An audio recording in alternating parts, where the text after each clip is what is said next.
sa mga sumusuporta sa mga Duterte. Ang problema natin malaki ito. Alam ng lahat ito. Liberal, Makabayan Black, administrasyon, sinusuportahan ng Western world. Alam nyo na kung sino yung bansa na malakas. Kaya ang plano nilang lahat para magkaroon ng tsansa ang liberal at makabayan sa 2028, kailangan nila ng sasakyan. Ang sasakyan nila, ang administrasyon. Kaya ang plano nila, narinig nyo yung nagsalita kanina, anybody can be a president in 2028 except a Duterte. Hindi natin sinasabi perfecto si Digong. Actually, para sa kaalaman nyo, alam ng iba sa inyo rito, kami yung nakipaglaban kung bakit natigil natin ang constitutional lockdown at ang versahang pagbabakuna ng experimental vaccine. Tayo po ang nagpatigil niyan. Pero wala tayong sigaw against sa gobyerno nun. Ang kinalaban natin, DOH at saka IATF.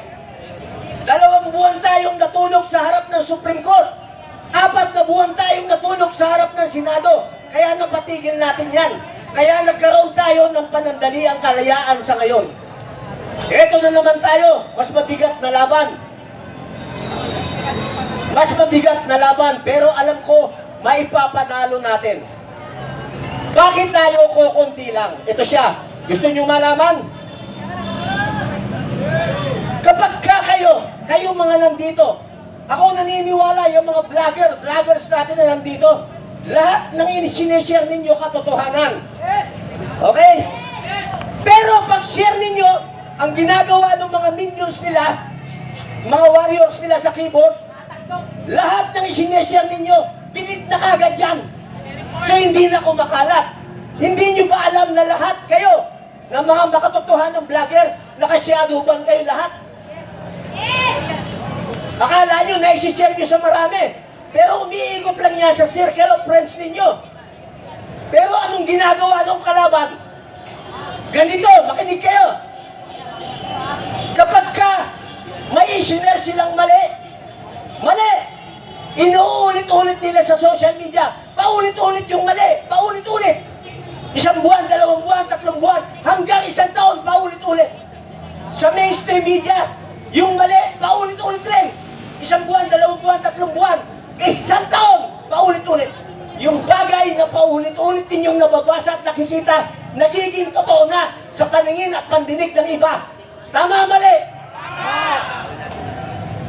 Ngayon, pagka may na-pick up kayo sa Facebook page ninyo, kahit na mali, ang ginagawa ninyo, isinishare nyo pa.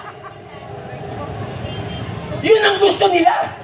Yung maling pinakalat nila na pick up nyo. Sabi nyo, mali ito eh, i-share ko nga sa circle of friends ko. Sinare nyo ng sinare. Yun ang gusto nila. Kasi yung mali kumakalat. Dapat pag may nakita kayong mali, delete nyo na kagad. Mamamatay siya ng natural death. Nakukuha niyo yung logic? Tanong ko sa inyo, naniniwala pa ba kayo sa mainstream media? Hindi! Lakasan natin! Naniniwala pa ba kayo sa mainstream media? Hindi! Kita nyo, konti lang yung matatalino. Lahat lang nandito. Kayo ang pag-asa ng bayan. Kayo nakakaintindi ng tama. Tama! Lahat ng wala rito, mga bobo. Tama! Mas madali nilang mahikayat yung mga may cellphone na ginagandahan lang nila yung headline. Hindi pa nabasa yung kabuuan ng istorya, isinare na kasi maganda headline. Hindi nyo binasa kung sino nagsulat. Huwag kayong magsishare ng cut and paste. Huwag na huwag. Ang i-share ninyo, yung tao mismo na nagsasalita. Hindi fake news yun. Ngayon, alam ko naka-live yan. Pag sinare nyo yan sa FB page nyo, hindi makakarating sa lahat yan. Ang gawin nyo, i-record nyo. Maghanap kayo ng estudyante sa kalsada, sabi mo, pakishare mo sa FB page mo. Makakarating yan sa marami. Ganyan tayo hinuhulma ng sistema. Kaya never na mag-unite ang mga Pilipino hanggang nandyan ang bayarang mainstream media. Never mag-unite habang may nabubuhay ng mga bayarang vloggers. Tama!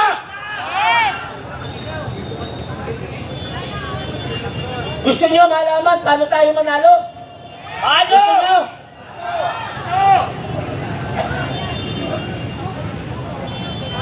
Kahapon gusto na naming manalo eh. Kaso ilang piraso lang kami rito. Ang hirap naman na lulusunin natin yung kalaban, tapos sisigaw tayo. Napapaligiran namin kayo. Ilan kayo? 5 kami. Para tayo si Raulo nun eh. Gusto niyo manalo?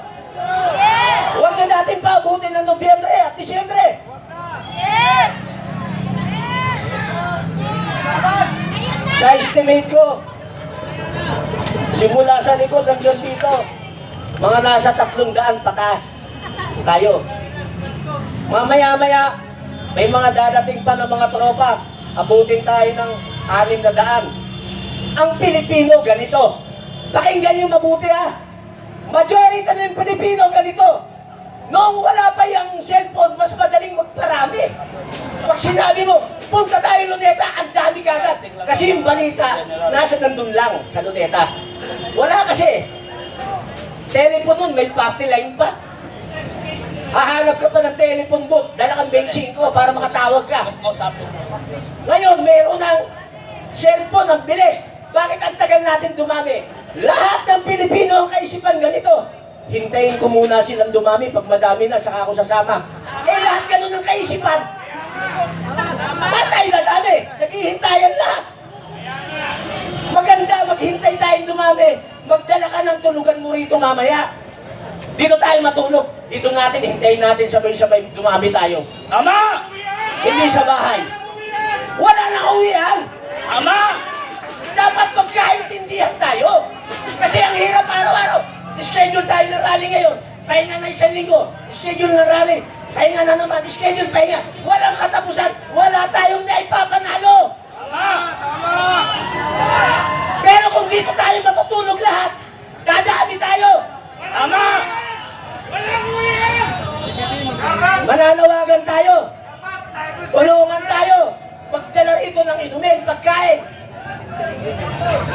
Pag di sila nagpadala rito ng pagkain, pag nanalo tayo, isara natin sila. Sa Rayong, ano nang panibagong pangalan ng Jollibee at Chowking at McDo? Pag hindi tumulong ang Jollibee, hindi tumulong yung Chowking at saka McDo, isasara natin. Magtatayo tayo sa sarili natin. Jolly McChow. Yung ulo kay Chowking. Yung ulo kay Chowking. Yung katawan kay Jollibee. Yung paa kay McDo. Woo! Ang pagkain doon, siomai with wings.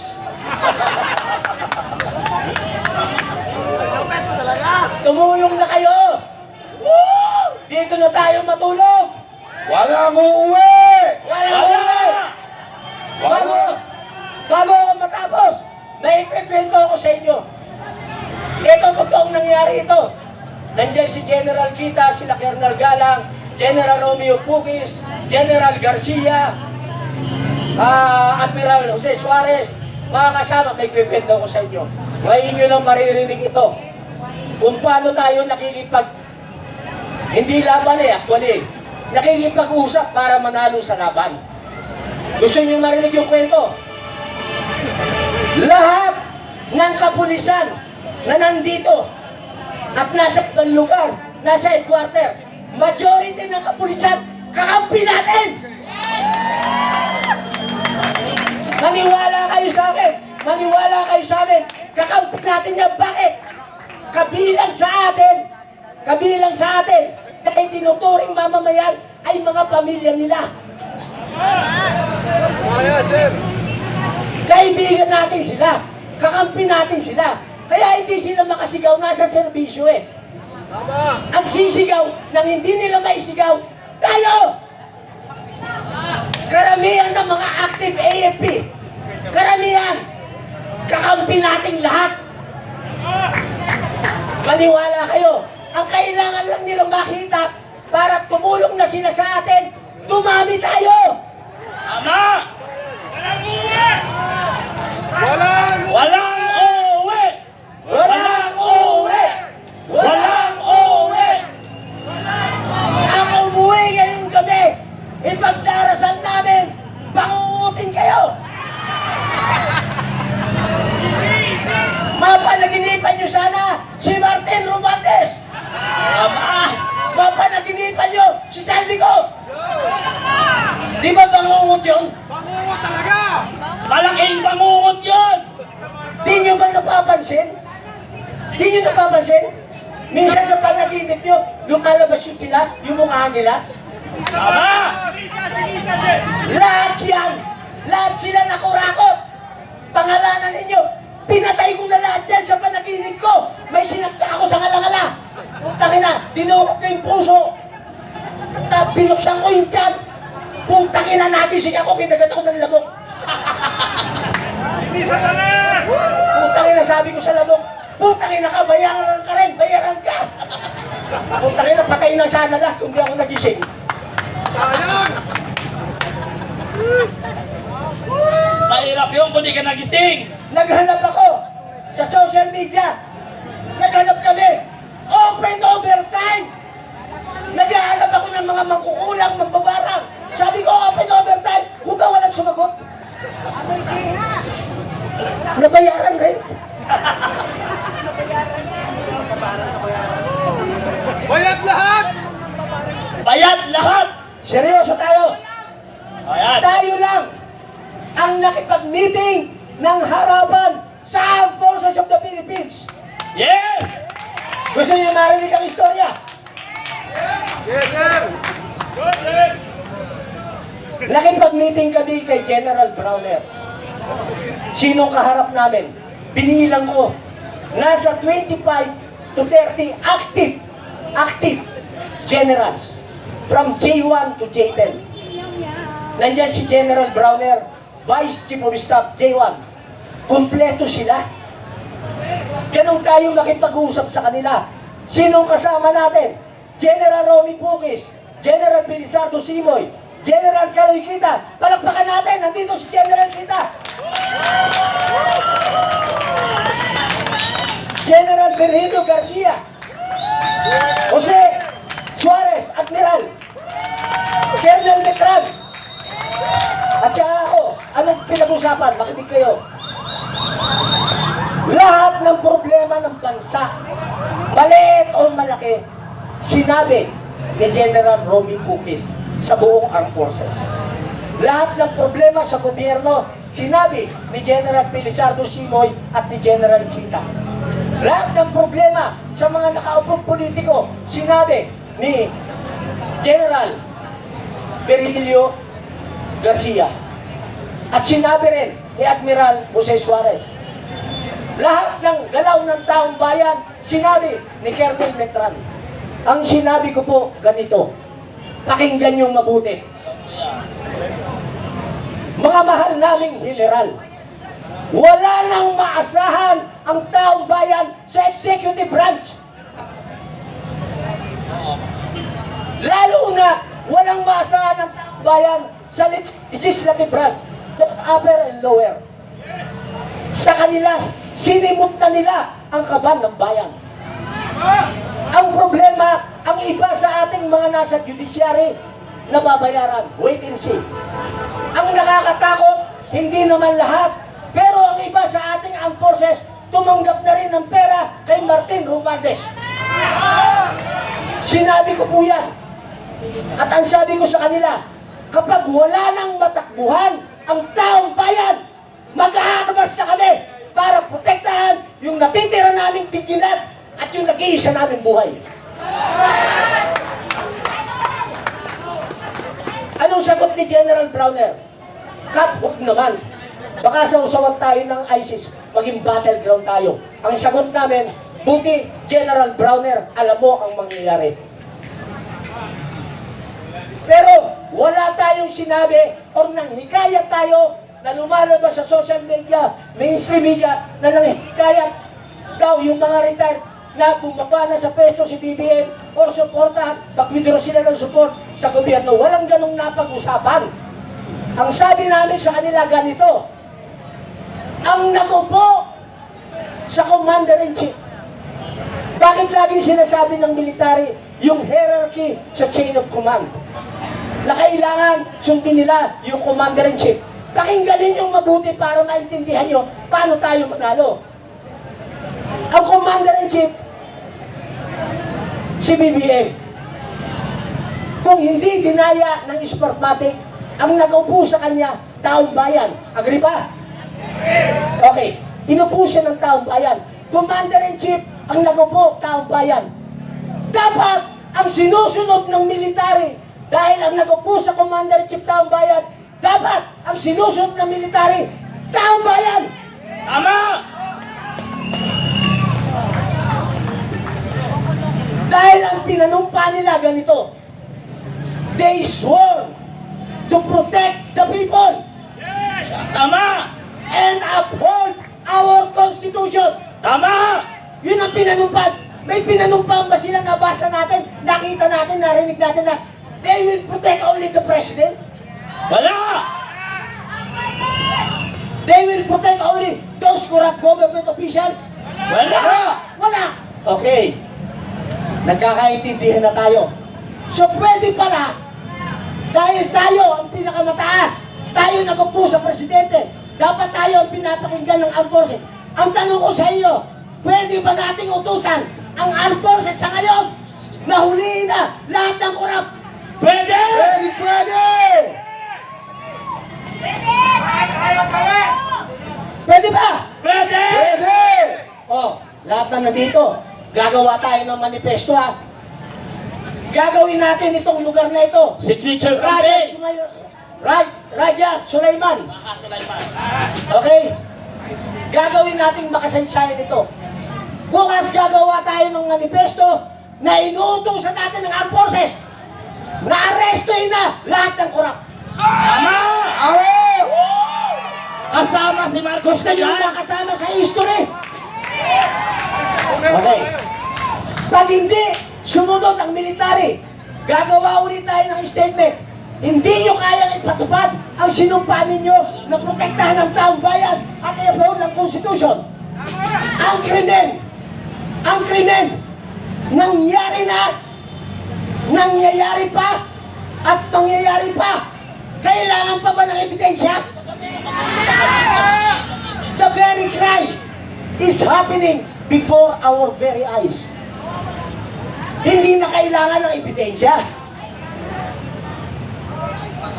Alam naman natin, walang makakasuhan eh. Kung ayaw tayo sundin ng military, gagawa tayo ulit ng manifesto. Hindi nyo kayang arestuhin. Kaming nandito, kami na aaresto sa mga kurap. Tama! Tama! Arestuhin ang korap! Okay! Kamunuhan natin! Kamunuhan natin! Pipirma tayo lahat! Aarestuhin ba natin? Oh! Aarestuhin ba natin? Arestuhin! Aarestuhin natin ang Pangulo! Arestuhin! Kailangan dumami pa tayo para ma-arrestuhin natin ang Pangulo! Pwede ba? Kayo mga nasa bayan, sa bahay ninyo, lumabas kayo at aarestuhin natin ang Pangulo! Mamumuno kami! Pwede! Okay. Ganito, tanong ko, kailangan magkaintindihan tayo eh. Yung gagawin ba natin, legal o illegal? Legal! Good! Ulitin ko ha, yung gagawin ba natin, legal o illegal? Legal! Sino ang aayaw sa gagawin natin? Ang aayaw meron. Sabi ko nga, never tayo mag-unite eh. Ang aayaw sa gagawin natin, yung Dilawan, liberal, Makabayan, black, administrasyon, at yung Western world. Pero gawin natin ito nang walang lihim. Kasi kung ang aksyon natin, hindi natin inililihim, safe tayong lahat. Tama! Pag naglilihim tayo, may malaking problema. Nakuha nyo na kung paano tayo mananalo. Sinong sasama sa plano? Tayo sa Ako! kamay. Ako! Ako! Sinong sasama sa plano?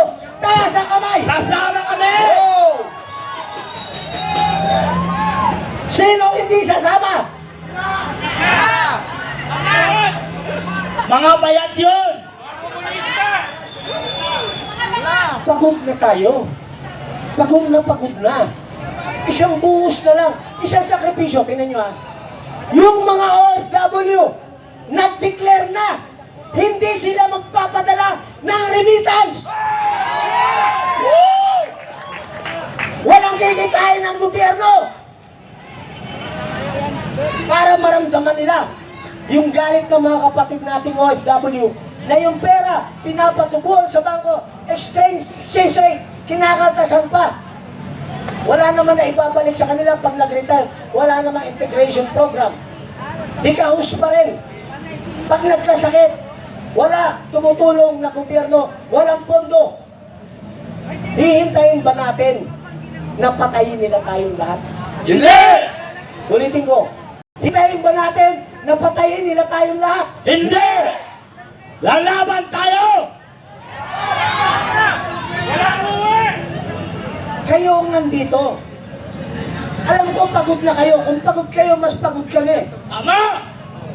Isang buhos na lang ng paghihirap.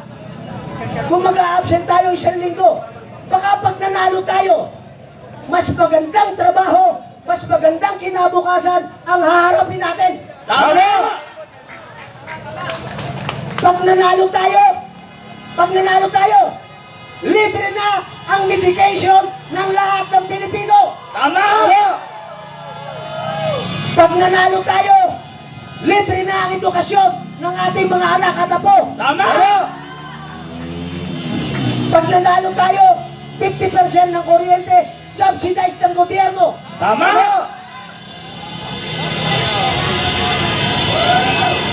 Busina! Busina! Busina! Busina! Busina! Bago ako magtapos, tatanungin nyo, mali yata to si Captain Valeros, saan natin kukunin yung pondo? Makinig kayo! Hindi mo kailangang maging matalino para maging presidente. Ang kailangan mo lang, magkaroon ka ng puso at pagmamahal sa taong bayan. Tama! Dahil pag maunlad ang taong bayan, maunlad karamihan, maunlad lahat, maunlad ang bansa. Tama! Siya natin kukunin. Ang bansa natin, kahit isara mo ang pintuan at bintana sa mga foreign investor and developer, mabubuhay tayo bilang Pilipino. Nasa atin ang lahat ng natural resources. Nasa atin lahat ng likas yaman. Nasa atin lahat ng minerals.